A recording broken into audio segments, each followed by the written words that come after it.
This is the future. Before we begin this video, I would like to apologize if some of you guys haven't entered the previous giveaway due to a missing link. It seems like YouTube is nuking all the giveaway links and it's not allowed anymore, so I think it's best that we will do it on Twitch. Now, for those who have already participated in the giveaway, don't worry, as your entry will not be wasted, as I'm planning to post the giveaway link on my Twitch chat so that we can continue the giveaway that way. For the upcoming Grendel Prime access, I think we will be doing that on my Twitch channel for transparency and real-time updates. I will be updating you guys about the Prime access giveaway, but for now, be sure to check out my stream tomorrow as I'll post the winner of the giveaway. For those of you who did not get a chance to participate, and have no time yet watching my Twitch stream, then simply go to my Twitter link I have included at the video description below so you can enter the giveaway. Again, I'm sorry for this and I am hoping for your understanding. Thank you so much, and now, let's get into the video. So, I'll be straightforward with this video as there are lots of things to discuss in here. The first weapon which I think you would want right now is the Letum.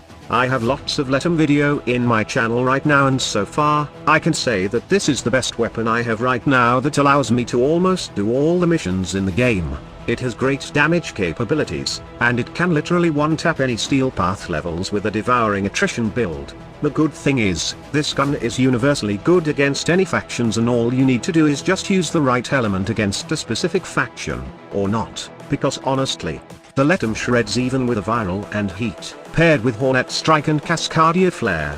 Although it has a diminishing return when it comes to damage stacking when you go with this kind of build, still, Letum slaps hard, and this is why I highly recommend this secondary to all Warframe players. How about other Incarnon weapons, squad leader? I also like the Fuma, and it's like the primary version of the Letum. And the Felix is also great when it comes to archer and hunts, but remember, you would need to use only the normal shots of this Incarnon shotgun as it has the worst Incarnon in my opinion. While I also like these original Incarnon weapons, I find getting the Letum more important since it can do the things that these two Incarnon weapons can do. Letum can also shred archons in the game, and it's better than the Fuma because it has some area damage. Without that, I think the Fuma can definitely compete against the Letum. The next weapon I suggest is the Incarnon Torid. Now, there are two categories of Incarnon weapons in the game. The Duviri Incarnons and the Zariman Incarnons. The latter is probably the best when it comes to Incarnon weapons, but Incarnon Torid hits different and could possibly surpass other original Incarnons despite of it being a buffed version of a normal weapon. The Incarnon form of Torid turns the gun into a beam weapon, and the best part about this is the gun can actually activate its Incarnon form relatively easy compared to other Incarnon weapons. Other Incarnon requires you to do headshots to fill the Incarnon bar, but the Incarnon Torid only needs direct hits, which allows you to use the beam mechanic of the weapon almost all the time. Another good thing about the Incarnon Torid is the weapon has high ribbon disposition right now that you can literally go with a red crit beam weapon. The best part is, it can hit multiple targets and melt them easily even if they are steel path levels or beyond.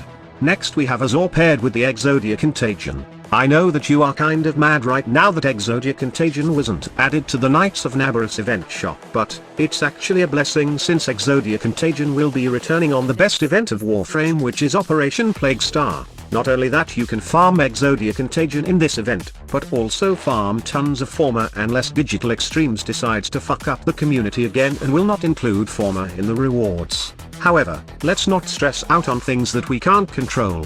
Exodia Contagion's always great when it comes to clearing mobs super easy in the game. It's also the best all-rounder weapon in Profit Taker since it can proc multiple status and also impact, puncture and slash, allowing you to solo the Profit Taker fight with Chroma easily. While Exodia Contagion synergy with Wisp Breach Surge plus Eclipse doing damage cap numbers was nerf, still, this Exodia Contagion synergy can hit millions of damage that it can still nuke a group of enemies easily. Also, the red crit Exodia projectiles are really amazing, and best that you try it with Wrathful Advance setup right now. Next, we have the Glaive Prime. This Prime weapon is by far the most expensive Prime weapon you can buy from other Warframe players right now.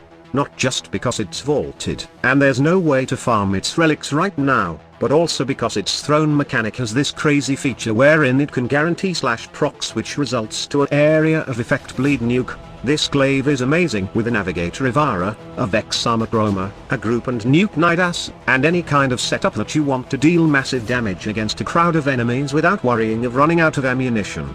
Moving on, let's talk about the Tenet Cycron, one of my favorite secondary in the game. Since the nerf of Kuvanuka, Tenet Cycron has become my best beam secondary in Warframe. It melts like the Kuvanuka, but better since it got higher critical chance and critical damage multiplier. Most probably, you can do a hybrid build for this gun with a viral and heat combination, or a corrosive and heat combination, and it will still melt enemies in seconds. Next, we have the Epitaph. When you need something that can proc multiple status in one shot to gain more damage from your galvanized status or condition overload setup, then the Epitaph is the best secondary that can do that. The same goes with Shedu, but this primary shotgun can do more than just priming enemies in a game with multiple statuses. After throwing the disc to proc multiple status, you can then kill shot enemies with its primary shot. The more status you inflicted, the higher the damage output of the shotgun's primary fire. This makes Shedu a great utility gun in the game. Hell, it even synergies pretty well with the ballistic bullseye Mesa. The idea is, you shoot the disc while charging the ballistic bullseye augment of Mesa to 100%. When it's fully charged, shoot the disc again and see the Shedu hit red crit numbers while destroying enemies with multiple status procs. Next, we have the Shedu. When it comes to power level, probably Shedu is the least favorable among all the weapons I have included in this video, but this primary sentient gun is primarily used by those players who are farming Steel Path Void Fisher missions. If you will go to a survival Steel Path Void Fisher mission, then you will most probably see a lot of players using this gun. So why is that? First of all, it got unlimited ammunition. Secondly, it does the job done when buffed by Wisp fire rate, and you can run some good hours of survival fisher missions with this primary gun. Then, we got the Rubico Prime. Still, I think this is the best sniper when it comes to idle and hunting. The critical chance and crit damage are just massive, enough to one-shot the limbs of Eidolons in normal hunts. It's also a good weapon to use in Profit Taker fight, and it also does insane damage against the Orb Mother boss. I also want to share my love for the Incarnon Strun Prime. Honestly, I would like to add Kuvazar and Kuva Brahma on this video, but after the ammunition nerf, my love for these nuker weapons begun to fade.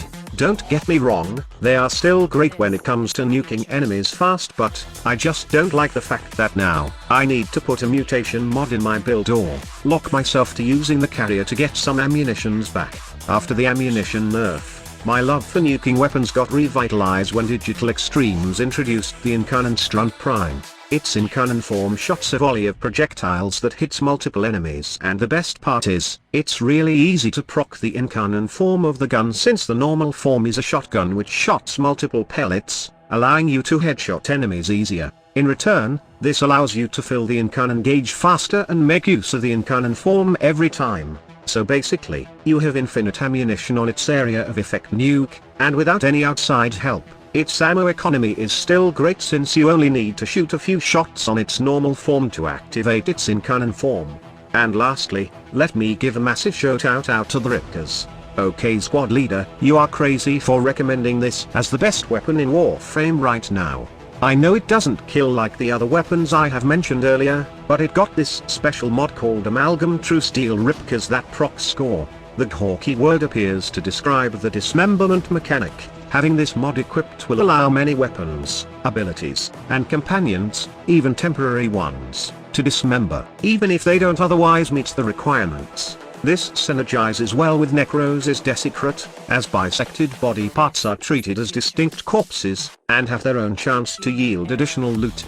Just remember that heat, slash and toxin are the best elements to be used with the Amalgam Ripkas so it can bisect bodies consistently. So far, I'm having a great time using some of the weapons I have mentioned earlier with Necros, such as Incarnon Torid and Incarnon Boar Prime.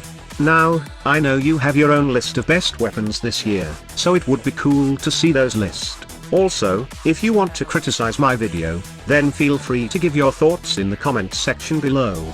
Also, don't forget to like and subscribe to help us with the YouTube algorithm. Thank you so much for watching. Squad Leader signing off.